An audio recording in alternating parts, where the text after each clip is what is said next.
welcome to 101 in the Interfaith Dialogue. Today, my name is Roger Jackson. I'm here with Mercedes Goodman. Welcome. Thank you, Roger. I'm so glad that I'm here, and we're going to have a beautiful conversation. Absolutely. And tell me about Mercedes. Well, I was born in El Salvador and came to United States. I married a person from Corpus Christi, Texas, and I was for 21 years. I was Mormon, and I was very faithful to my faith. That prepared me to do what I'm doing now. And but my search for truth was always there. And I, as a good Mormon, I have 5 kids, and but yeah, 5 beautiful kids. And right now, my oldest daughter is 18, then 16. I have another that is 14, and my boy 13, and my baby is 11. I have 4 teenagers at home. I am enjoying it, though. I bet that keeps you busy. Exactly, but my search for truth was always there, and I started reading a lot of about philosophy. I studied psychology at the university. I took so many classes. What university did you attend? University of El Salvador, Universidad de El Salvador in Central America. And when I had my 4th child, I was almost on the verge of getting crazy. I didn't know why I was going through a lot of turmoil in my mind. And I asked God, I said, God, help me. I don't like myself. I am screaming at my children, and I was fighting all the time. And that was the point that helped me to turn my life around. And I had a childhood regression at that time with a person. His name was Juan de Dios, John of God. And he helped me to go back in my childhood and helped me to realize why I was acting the way I was acting. It was a turning point in my life. Since then, I started studying a lot of philosophies, a lot of books, a lot of Wayne Dyer, Deepak Chopra, Maria Williamson, and became intrigued with the freedom of become one with God. And I got out of the Mormon church in 2004 and went to Unity Church. And I was in love with their philosophy, the way of seeing life. It was just amazing. So what was it about Unity that really turned you on, to turn your life around? That there was no dogma. There was not, they accept everyone in their path, gay people, no gay people, I mean, from any past, Catholic. And when I went there, I felt that I was home. I cried so many times in those services. When I was just, my heart was realizing who I was, the connection with God, and just to know that I am not judged, that I don't have to follow certain rules to become one with God, that I can connect with God in my own level and grow from them. And I learned about affirmations, prayer, affirmation What are prayer. affirmations? Affirmation, we are all the time praying in our minds. And affirmation is another way of praying. You affirm something instead of asking God. Like if you want to be healthy, you say, I am healthy. I am a child of God, and my body accepts only health.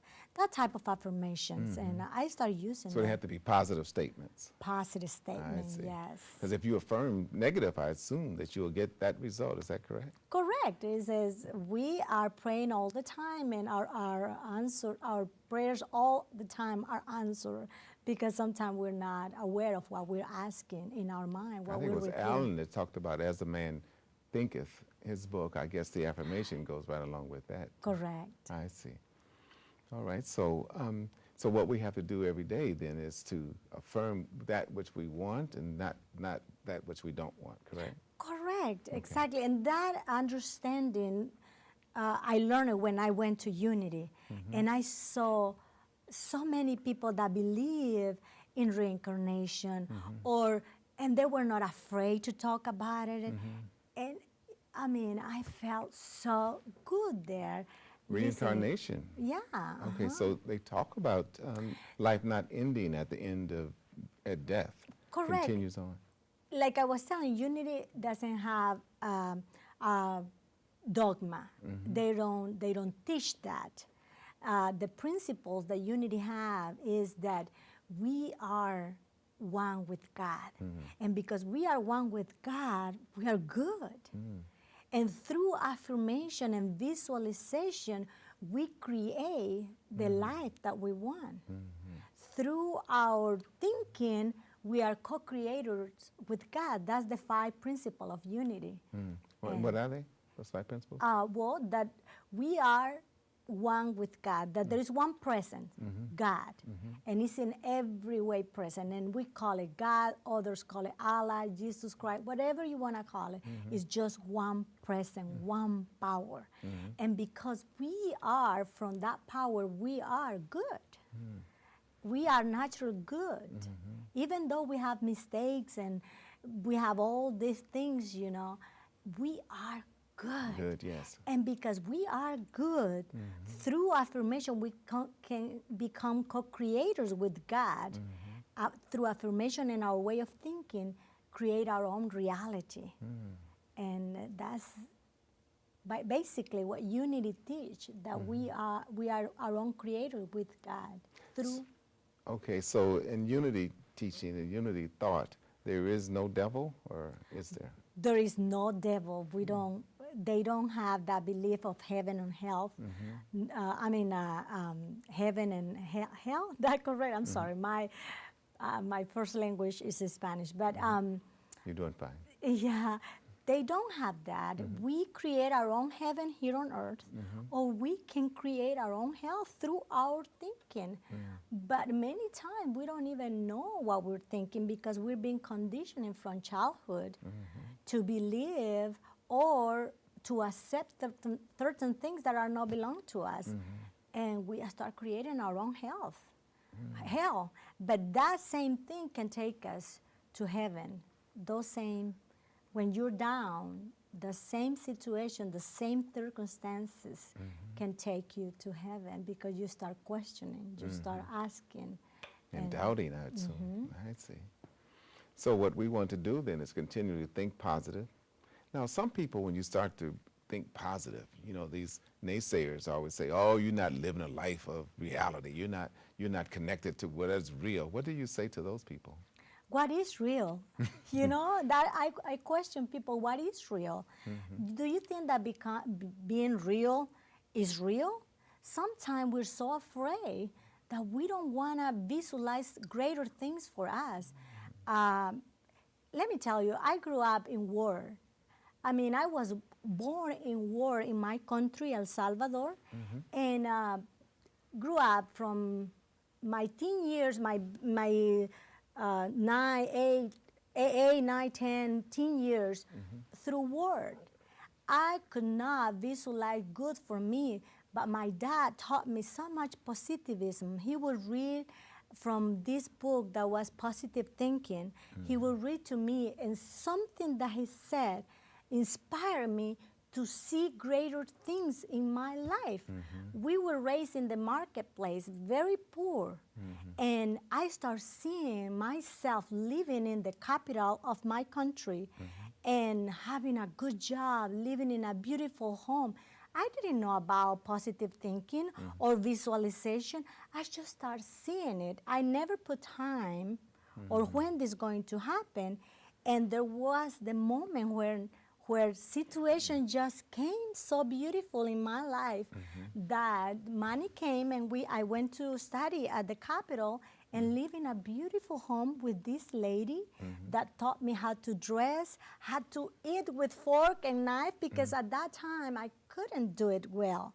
And I started dreaming about, you know, going to work at the American Embassy, and I did. You did. I did. I went to work. So you visualized it? I And the next thing, visualized that vision became real. Real. And the way that the events before that, it was so beautiful. And I didn't speak spoke English at that time, not even now, but that's where I met my husband. And here I am in United States. Isn't that amazing? So your husband at the time was over in El Salvador, Salvador. rebuilding the American Embassy. In 1986, we had an earthquake, and he went with this company to rebuild the American Embassy, and I met him. He was a young guy, 29 years old. I was 23, and we got married, and I moved to United States in 1991 to Texas, and then we have moved in many areas. In the United States, yes. So I understand that you were a minister at Unity, is that correct? Yeah, it's interesting because I went to Unity in 2004, and I said there is some classes in Spanish here that we can teach to the Hispanic community, and they said no. Well, my gift is to teach, and I have a love of teaching, and I create a group in 2000, at the end of 2004, and it grew from 6 people to almost 70 people. But then in 2007, I had to move to West Palm Beach, and that's where I went and studied to become a reverend. And I got my own radio show, and it's Talk to Mercedes, Hablemos con Mercedes, it's an Hispanic radio, and I became reverend. That's the best things that happened to me because now I have, legally, I can teach and help people to know about these principles. And then we moved back last year in July to Georgia. I went back to Unity, and the doors were open for us. They were ready to start a Hispanic Ministry there, and we started on December 31st was our first service, and we are there with Señora Cristal, she's my partner on this quest, and we're doing fantastic. Elaborate some, if you would, on your teachings and who is your audience and what are you teaching them, and what can they garner from attending your classes at, you said Unity North, correct? That's in Marietta? Marietta, okay. Yes. Well, we are attracting the Hispanic community, anybody that is ready to take this quest of go deeper inside themselves and find out who they are, knowing that they are so powerful. And we are attracting all kind of people.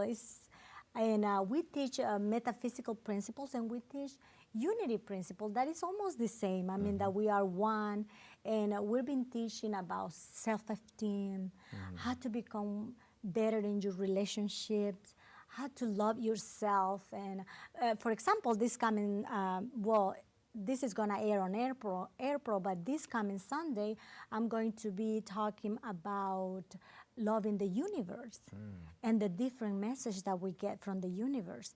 I mean, the animals give us message all the time, but because we're not connected, we are always busy, we don't hear, we don't listen to those messages. The trees have message for us too. Everything that is alive, nature has message. The universe has sounds. So how does one attune themselves to be able to communicate or listen or understand what the animals and the trees are communicating? One of the things is meditating. You know, meditation is a beautiful practice that we don't use it. Just the fact to breathe. How many times you are not aware that you're not breathing correctly? Our breath is so short, you know, and when we take deep breathing or breath, how do you say that? Breath, and just breathe, you get connected.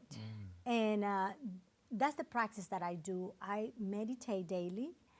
I don't have to sit for 30 minutes. Sometimes I do, but just become present, feeling my body, breathing, affirming I am a child of God. I am well.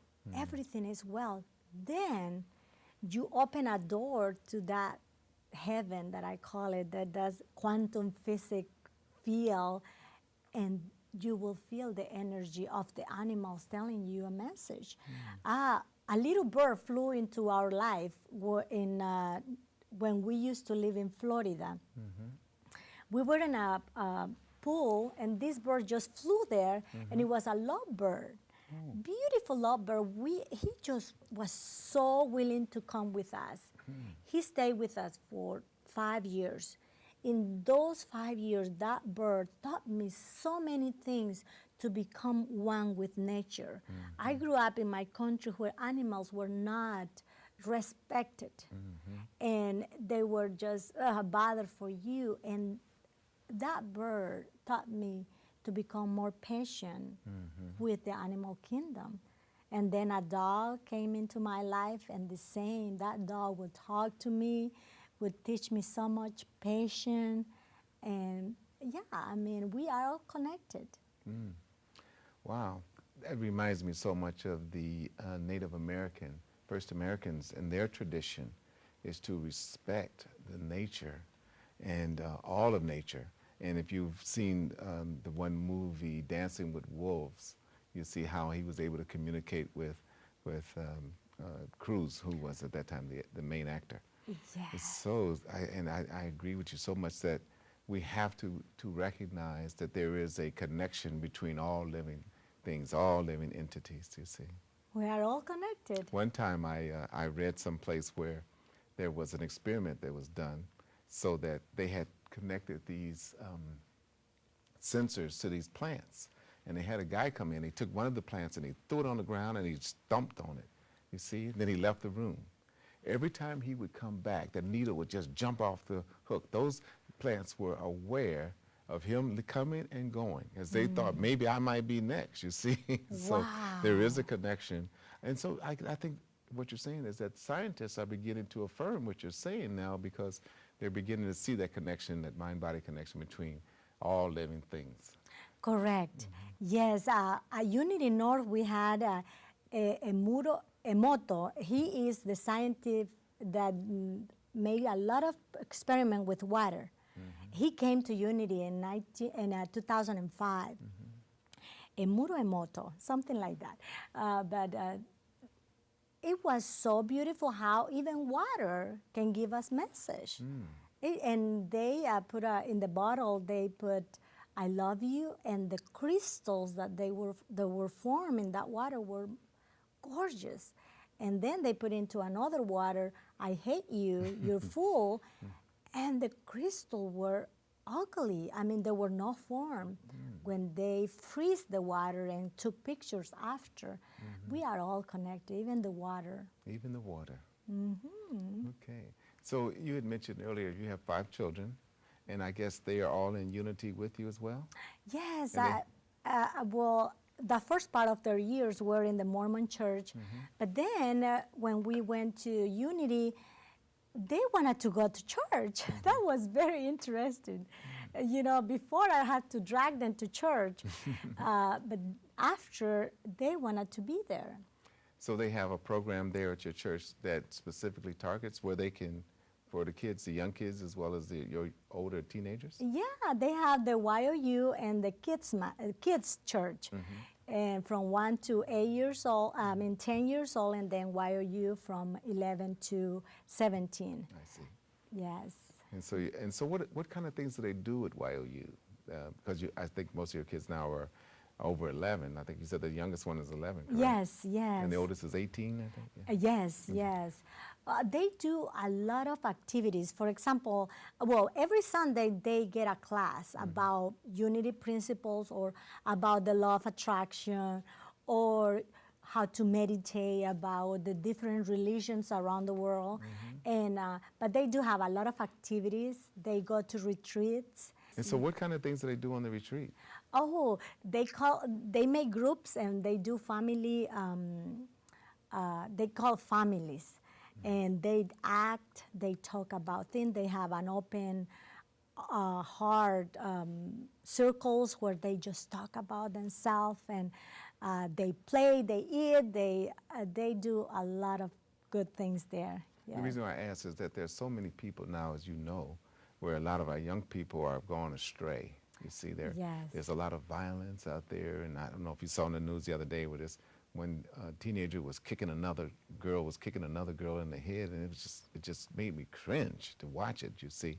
So if they had something, some church activity like what you have there in Unity, where it sounds like they're teaching them to appreciate and love each other, and since love is a theme that seems to go through there, so anybody watching would want to bring their kids, I would think, over to Unity Church, huh? Oh, yeah. I mean, kids feel at home. They don't feel judged. And I was talking to them this past Sunday, and I talk about the Third Agreement, Don Miguel Ruiz. I don't know if you have read that book, Don Miguel Ruiz. Oh. Is the Four Agreements, and don't make assumptions. And I was talking to the youth there about that principle of not making assumptions and how they felt, how they assume about themselves. Somebody say, I assume that I am ugly, I am fat, I am. But what you're saying, yes, they can bring their kids and they're going to feel at home. So often, you know, we hear a lot of times people always say, take responsibility for your life. And at first I didn't know what that meant. What do you mean taking responsibility, you know? And now that I've, you know, attended, you know, your church, and I've heard them say that, take responsibility means that everything that happens in my life is I'm responsible. I'm the one that created it, or at least co-created it. Is that correct? Yeah, that was a principle that it was tough for me to learn. I am creating this? Yeah, right. Yes. Oh my goodness, I don't want to. But studying, I do childhood regression in my practice, and it's so amazing how many times we are not aware that what we're projecting to others is something that we accepted when we're 8 years old, 12 years old. The mothers told us maybe you're so lazy, you never do good, and we believe it because maybe her mother told her that the same thing. And now that I am at Unity and with these principles, I realize, yes, I am responsible for what I am created. But many times I'm not aware what am I thinking or the talks on the back of my head, what they are saying. And Unity teach you to become present and listen to the voices that are talking all the time in your head. And with the law of attraction, we learn that what you're thinking all day long, you create. And when you realize what is wrong in your life and you put light to it, then you stop. I have learned so many things about myself that I didn't know that I believed them. You know, like growing poor, I believe that I didn't deserve. And to overcome that as an adult is not being easier. And I bet you a lot of people feel that they're not good enough. Even though they're prosperous and they have their own business, they feel that they're not doing enough, they don't deserve more. And that's one of the things that I am so grateful to Unity that I learned, you know, realizing what was wrong in my life, what thinking was wrong in my life. Boy, that's really empowering to know that you're in charge, that no other outside entity, you know, so many times you hear people, you know, you've heard the concept of karma. Correct. Yes, and karma, you know, that you've got karma, you got bad karma, you got good karma. And based on the things that you've done, I guess, also those things that you've thought, that predominant thought. We oftentimes hear of fear, for example, false evidence appearing real. So do you want to talk about that some? Yeah, I mean, when we accept certain things when we are growing up, we create cycles. And you see life through your perceptions. And something that is not, you believe it because you're seeing it, is there, and you cannot accept other things, you know. But I've been doing a lot of childhood regressions, and this one person, she was a millionaire. I mean, she had business Mexico and here in the United States, and she said, Mercedes, I cannot have a good vacation. I feel that I don't deserve, okay? And when we went to her childhood, her dad when she was 13, she's a 60-something-year-old now. When she was 13, her dad bought 2 TVs. At that time, TVs were not famous. And she was so intrigued that Dad bought 2 TVs, one for their business and one for home. But you know what happened? Her dad always was complaining that he didn't have time to relax, that there was not enough, that he has to work all the time. Then when she was 13, she saw abundance, but she connected that there was not abundance, even though there was there, that she could not relax.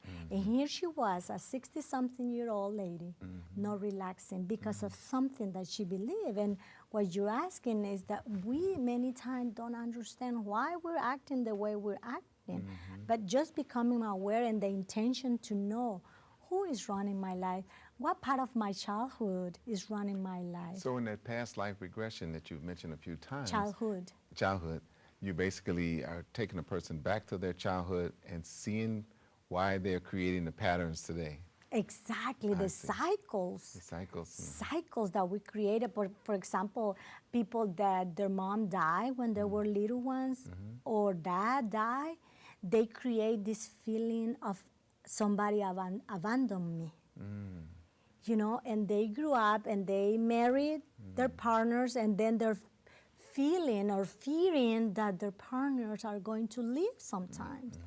And they start acting in a certain way because that cycle, and they have experienced it through their life, and sometimes that came alive and the partner left them and they said, I knew it. They've actually, in other words, what you're saying is that they actually can sabotage that relationship because of what happened back there. Because of what happened back then. Is there anything that you want to leave our viewers with today that would want them perhaps to know more about the unity experience? The message that I will tell people tonight is that, or whenever it airs, is that we are so beautiful. We are so amazing that if for just 1 minute we will see ourselves who we really are.